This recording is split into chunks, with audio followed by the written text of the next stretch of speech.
This podcast can contain content that is sensitive in nature and is intended for emotionally mature audiences. Welcome to Kindness as Prevention. We are in our third week of this special October Community Prevention Education and Wellness podcast mini-series in recognition of Domestic Violence Awareness Month as a part of a pro-kindness campaign. I am your host, Jharman Leitner, scientist, educator, and PhD candidate in developmental psychology. Thank you for tuning in. This week, we're talking about one of the most intimate spaces where kindness matters: romantic relationships and friendships.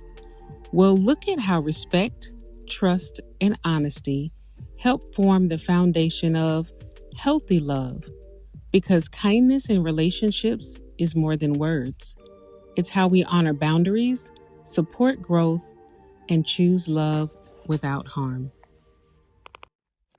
Intimate partner violence is a term used to describe domestic violent acts against spouses or partners in romantic relationships. The most prevalent form of intimate partner violence is emotional and psychological abuse. Though historically it used to be a combination of physical, sexual, and emotional and psychological abuse, but the implementation of an act to protect women has helped to decrease those explicit forms of violence, which I am going to touch on later in the show. As a victim and survivor of intimate partner violence, it is very difficult to be uh, on both ends of that, as a victim living it and also a survivor coming out of it. However, living in it makes it hard to be hopeful. Surviving it brings much hope and renewal through new healthy relationships. It was difficult to see that emotional and psychological abuse is what I was suffering. In order to heal and continue to move forward in my journey with wellness, in my psychological and mental health, I used a coping mechanism of poetry. Yes, poetry is one of my ways of dealing with the loss and the way that I grieve and the disappointments, all that come along with being a victim as well as a survivor of intimate partner violence.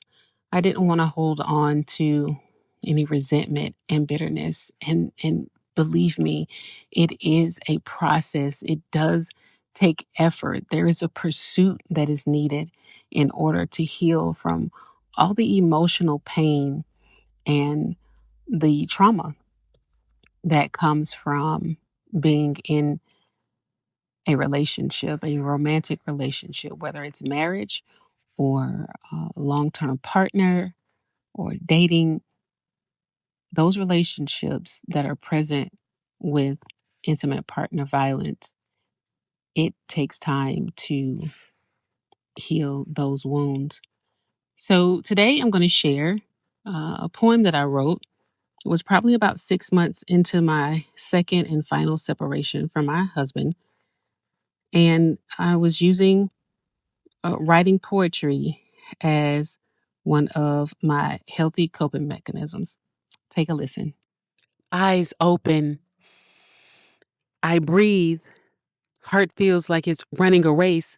First thing I notice when I awake in this place, oh, the anxieties of the day. The aroma of conflict and oppression almost never goes away. It's heavy. It's like living in thick fire smoke. Daily I choke. It's foggy. I can't think. I can't see. wondering if one day I will be able to breathe freely, to be free from the pattern of manipulation and punishing behaviors so crafty that outsiders view the person as a savior. Has anyone felt this too? Constant anger and disputes, so subtle it can easily go undetected. It caught me off guard. I didn't expect it.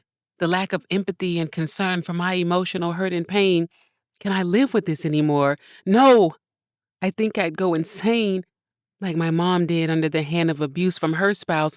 Uh oh, someone's offended. These are things we just don't talk about. Right? Wrong. So am I to stay and die in this unsafe, toxic space for the perpetrator to save face and for the religious community to see my faith? Does my escape from marriage mean I let my spouse die? As the woman, is my value in the marriage not high? I said I feel like I'm going to die. All I do is pray and cry and try.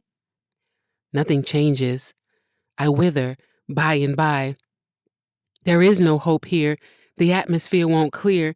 Toxicity levels too strong and increases my fear. I gotta get out of here and move on to a safe space. The marriage is dead. Am I going to die with it? So many thoughts in my head. Am I going to lose my gifts, my personality, my soul to preserve a marriage that's cold? Just to keep my family intact? There is no warmth in life here. Would you do that? Maybe so, for whatever reason. But as for me and my relationship, it has been like a never ending winter season with no sign of change, which clinically seems strange. So as I pondered all the advice I'd received, I was sick to my gut. I am getting out of this rut and away from this nut, but no, wait, no buts. I'm packing the bags. I cough, I gasp, I press, headed out the door to the west, only to look back no more. I can see, I can breathe. I am a step closer to being free. After writing this poem, I felt such a sweet relief. I mean, it was like there was a release of heaviness off of me. I let the hurt, the disappointment, and the grief release some. Battered and bruised, not from visible scars, but from the invisible scars of what emotional and psychological abuse does. I moved far away because I knew the violence would not have stopped if I was in close proximity. I took a step to break the cycle of abuse the day my children and I left. I wrote this poem just as a part of my healing journey as I am still pressing on in this fight to heal and maintain psychological wellness and a healthy mind and emotions. And I want to encourage anyone out there who has left, um, is a survivor now, and even anyone who is a victim. I am hopeful that things will change in the victim's situation and that the survivor will see that things are going to continue to get better because they do. It's harder for things to get better in a violent relationship where there is no evidence of it getting better, but yet the individual still holds on, hoping that it will, but still suffering at the same time. The high rate of intimate partner violence contributes to the current crisis in relationships. Though violence is underreported due to the subtle signs of psychological violence, the current rates are reported at 1 in 3 women and 1 in 4 men who suffer intimate partner violence. From the time dating relationships appear in the developmental period, high incidences of unhealthy relationship behaviors are shown. Among populations, the African American, African, and Black population has one of the highest rates of intimate partner violence, and the demographic victimized the most within this population are Black women. Let's look at a little bit of history here when it comes to intimate partner violence and domestic violence. Beginning with the time period 0 AD, after the death of Christ. From that time, violence against women was highly prevalent and accepted. It was viewed as a family matter, and it was shameful, considered shameful, to even talk about it. It was something that was hidden and is still hidden. Women were dying at the hands of their spouses. They were literally suffering from broken bones, a physical trauma, in addition to emotional trauma at the hands of their husbands. It wasn't until the 1990s, it was around 1994, and this is not a political plug, this is history. It was Senator Joe Biden, he was a senator at the time, who advocated for protection against women, and he formed the Violence Against Women Act around 1994 through the Office on Violence Against Women to implement protections and safeguards and support services for women who were suffering from violence in their marriages and relationships. There was 1,994 years that passed before someone stood up against the violence that was happening against women. This senator said that, you know, enough is enough. We're gonna continue to lose women. Like, where are people's morals? And so he implemented a law for protection. So many of the men who were the primary violence perpetrators could now be arrested because it became a crime to be violent against women and children, because it was happening to the children as well. So there was a little bit of a shift in the incidences of physical and sexual violence as a result of this act. Thankfully, there was a decrease in these particular forms of violence. But the prevalence of emotional and psychological violence, it remained and may have even ramped up, because now the abuse has to be hidden so that perpetrators don't go to jail. The acceptance and protection over violence has gone on so long that there is actually a bias for it. So many years of covering it up and normalizing it that it has been normalized in present day.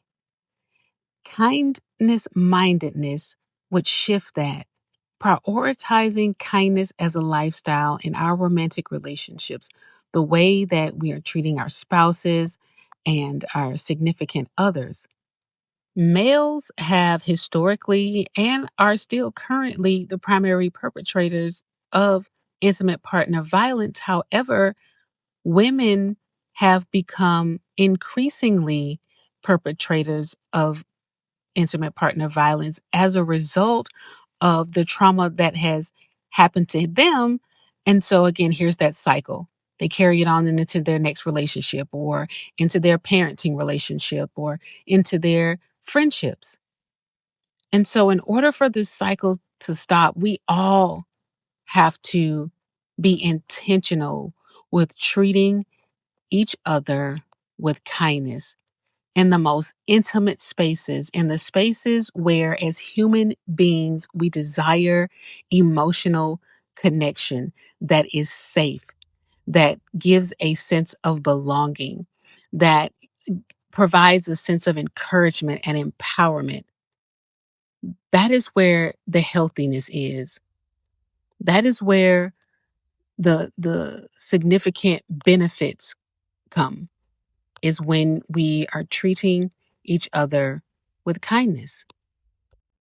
My marriage home is where my experience with violence began, not my childhood home.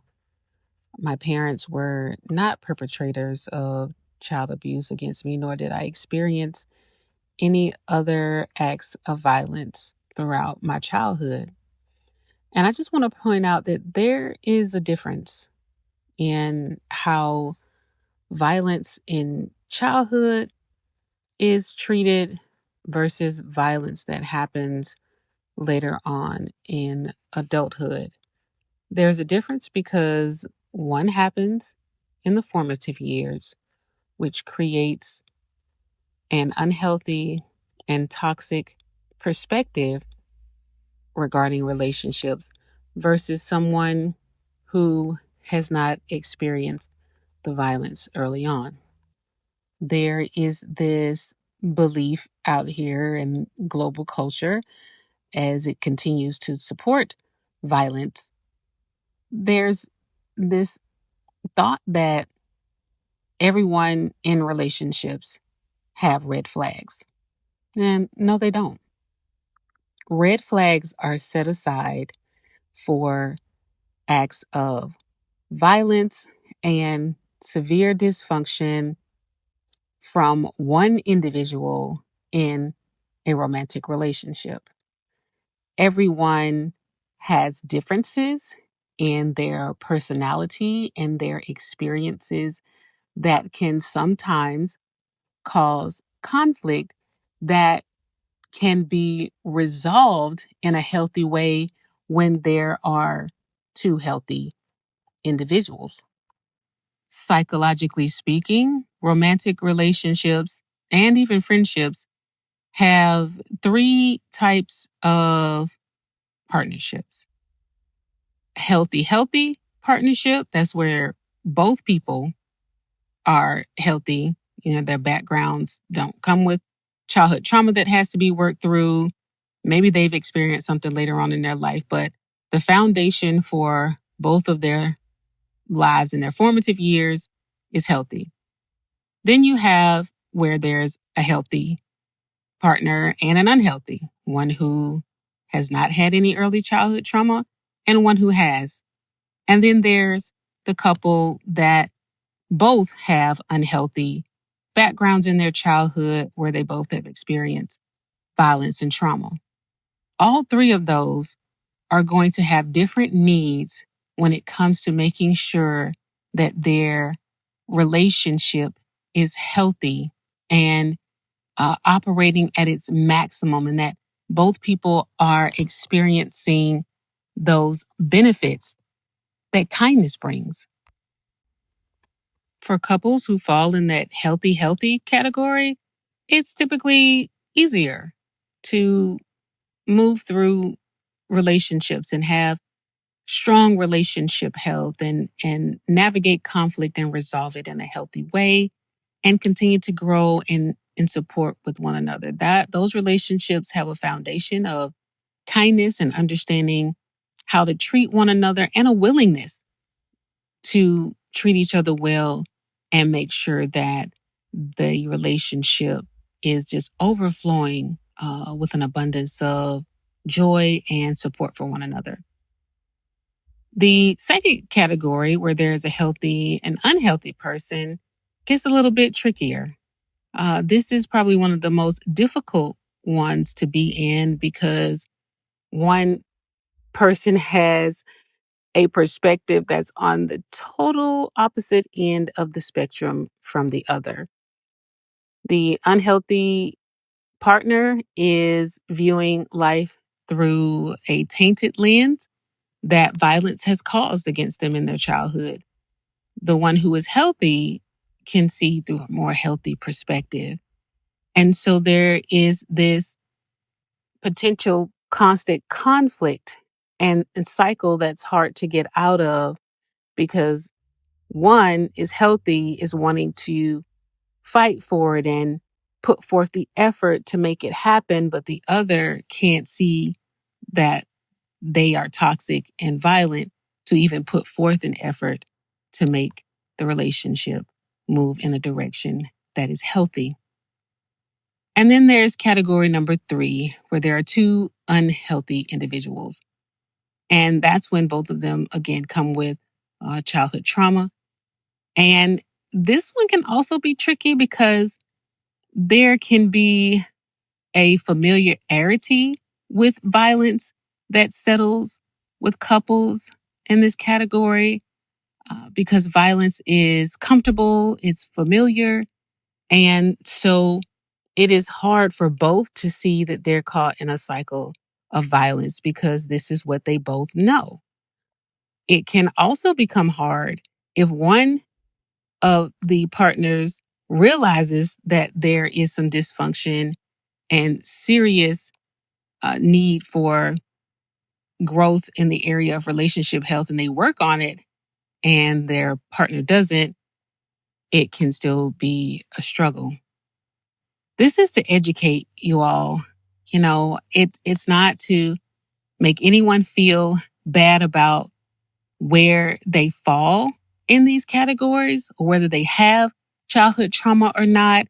It's about making sure that you are aware of where you are, what category you fall in, and take the necessary steps to get the proper support services and treatment through psychological health and wellness so that relationship health can improve, so that the experience of those benefits just continues to expound and increase because there are significant health benefits when we are in healthy romantic relationships and even friendships. We have to put forth the effort and take the necessary steps to protect our well being as we navigate romantic relationships and friendships. And that begins with awareness. And then if you realize that this dysfunction could be coming from you, then you acknowledge that, accept that that is the current space you're in, and then apply the strategies, the treatments, the methods that are needed to shift it. Violence was not familiar and tolerable for me in my marriage, as it is so often when two people do come from a history of violence. I am still in active pursuit of mending those broken pieces that resulted from intimate partner violence. I can see, I have awareness. I'm on this journey of psychological health and wellness as well. And I want to encourage others that it is possible. There is hope for that brokenness to mend. And there are various tools and support services that can be utilized and applied in each and every one of our lives.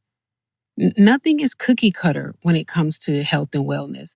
We're all individuals, and there is a plan that can be developed to help navigate that. There are things that you can discover and unlock about yourself that helps you to improve wellness on this journey. I utilize mental health services. I have my own therapist.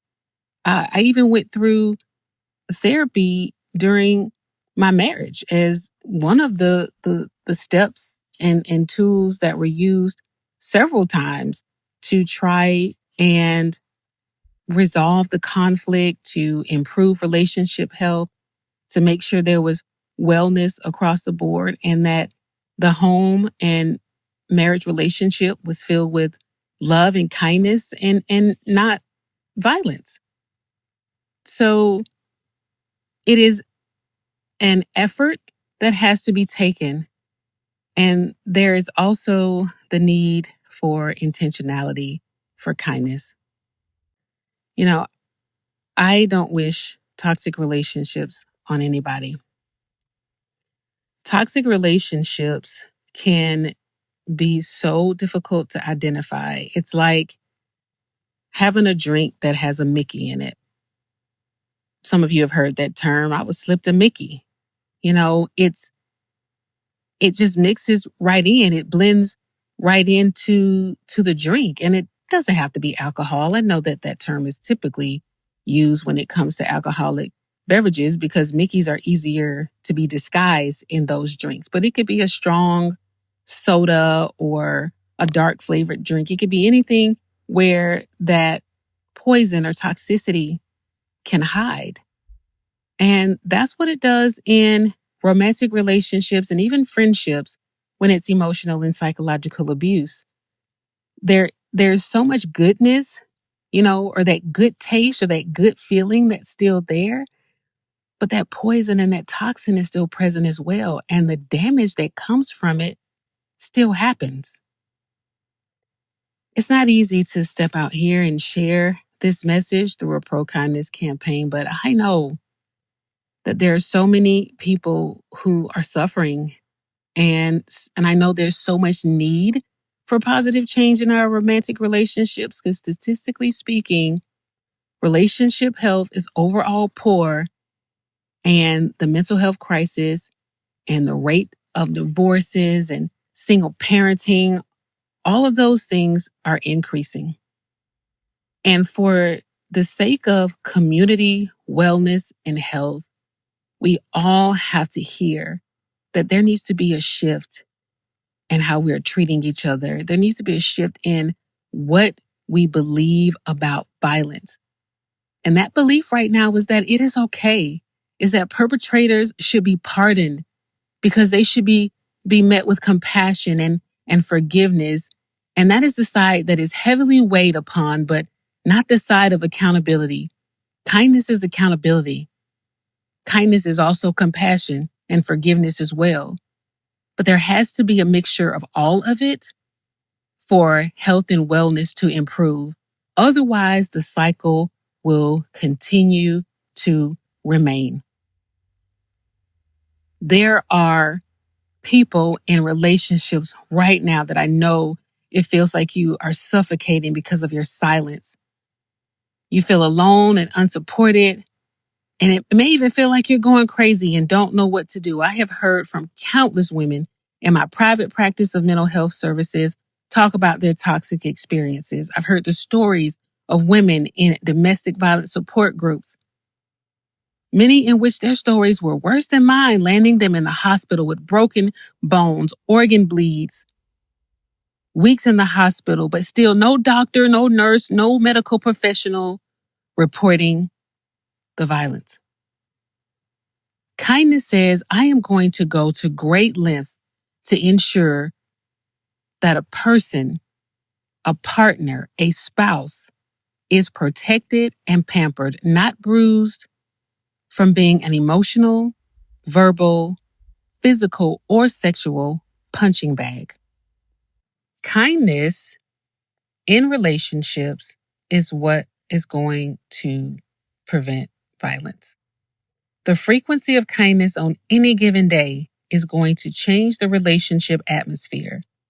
A kindness mindset at the onset and duration of a relationship will keep violence at bay. Once the relationship is knee deep and violence has surfaced, kindness becomes an intervention.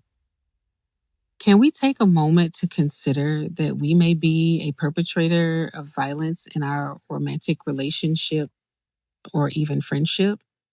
And as a result, a contributor to the poor health of that relationship and the other person? Can we just step out of the bubble of denial for a moment to just consider? I understand being in denial. As human beings, we have experiences that can lead us to a place of where we don't want to see what's really happening. I felt really ignorant after I came out of the bubble of denial, that thinking like, wow, how have I not seen this or even believed that this was really happening and that it was going to get better, even though I knew what the data said. I mean, this is my field, and I still struggled. I also challenged myself in those moments to be more accountable and prioritizing kindness and not treating others the way I was being treated, and also not from a place of emotional survival, which can sometimes manifest itself in some form of violence. Remember, kindness has benefits. Performing kind acts can make individuals feel good about themselves and their abilities. It can improve self esteem. We can definitely commit to choosing kindness. It took me 2 attempts across 14 years, and I can say that living in a home and marriage void of kindness from your spouse definitely impacts each aspect of your health, mentally, emotionally, physically, and spiritually.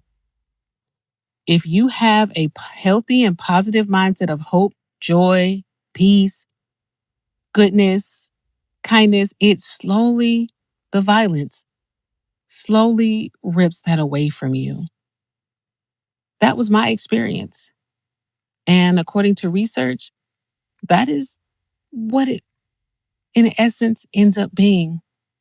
You lose yourself. If you've had a solid self concept and healthy self esteem going in, it takes that away from you little by little by little. And I was seeing that happen to me. And I didn't want to end up like my mother, who also suffered emotional and psychological abuse by my father, unknowingly to me as I was growing up, that this was even happening. I didn't find out until my young adult years that my mother had been suffering from it. I was in my master's degree program in psychology in 2002 when my mother left her home in the middle of the night and drove 3.5 hours to my home in another state and had a mental breakdown right before my eyes as a result of the duress and stress of being a victim of intimate partner violence. Yes, I literally watched my mother lose her mind. She went into a state of psychosis and began hearing voices. She eventually sank into a deep, dark depression and never recovered. The adverse things she began to do to herself after being in that dark depression and her mental state just after it had gone haywire, it was almost like she was self destructing. And she eventually had a stroke and an aneurysm. So this left her partially paralyzed, and she remained at a nursing home for about 7 years until she passed away. Intimate partner violence deteriorates your very core. My mother was such a joyous person. She was a supportive mom. She was kind. She showed goodness and forgiveness and compassion, all of those qualities. Yet she lost her mind under the hand of psychological violence. I did not want to end up like my mother or even close to it. I didn't want my children to grow up learning that violence is acceptable and to normalize it or to repeat it. And even though social norms have normalized it, I didn't want them to think that it is okay or it is healthy, because it's not. I did not want our home to make that normal. Science has not normalized it, and neither has my religious belief, which is Christianity. It is not normalized according to the biblical perspective on this, violence is not acceptable. Yet, even in faith based community and religious circles, violence is not called out. It's even normalized in this space. It's covered up, whether it's Christianity or other religions. Violence is still accepted and protected, just like it is in other spaces that are non religious spaces. There is an excess of pardoning the perpetrator and forgiving them, but a lack of protection and concern for victims. Again, there's this idea that accountability doesn't matter, just forgiveness. Kindness prioritizes wellness for self and others, even in the closest relationships, most intimate partnerships at any given time. Kindness sets boundaries and respects boundaries. This is healthy in romantic relationships and friendships. If we want to walk in the abundance of goodness, harmony, and the health benefits in our most intimate romantic relationships, choosing kindness as a lifestyle will have to be interwoven into the beats of our heart. This podcast is sponsored by Be Well Consulting, a psychological health and wellness consulting firm dedicated to changing the emotional climate of relationships and improving relationship health across environments. Whether it is in the home, on the job, or in the community, Be Well is here to support your needs in improving relationship health for individuals, couples, families, and businesses. Connect with us on Instagram at Consult Be Well or access our website link in the description. If you are experiencing any type of distress, are in a violent relationship, or believe you are a perpetrator of violence, you can call or text 988. 988 is not just for suicide and severe crisis.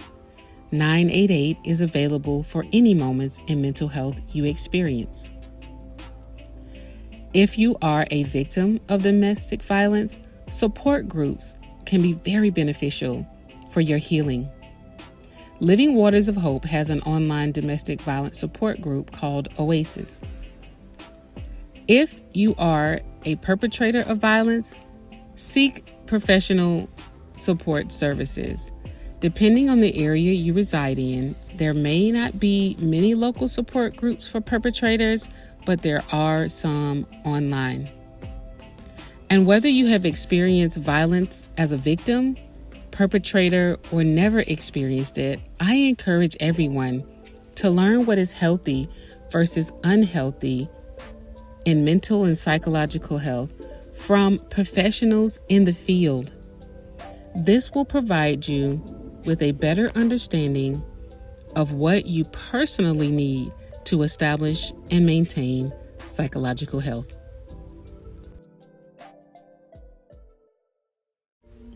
Thank you for joining me today. I do understand that listening to a talk about violence in romantic relationships is sensitive.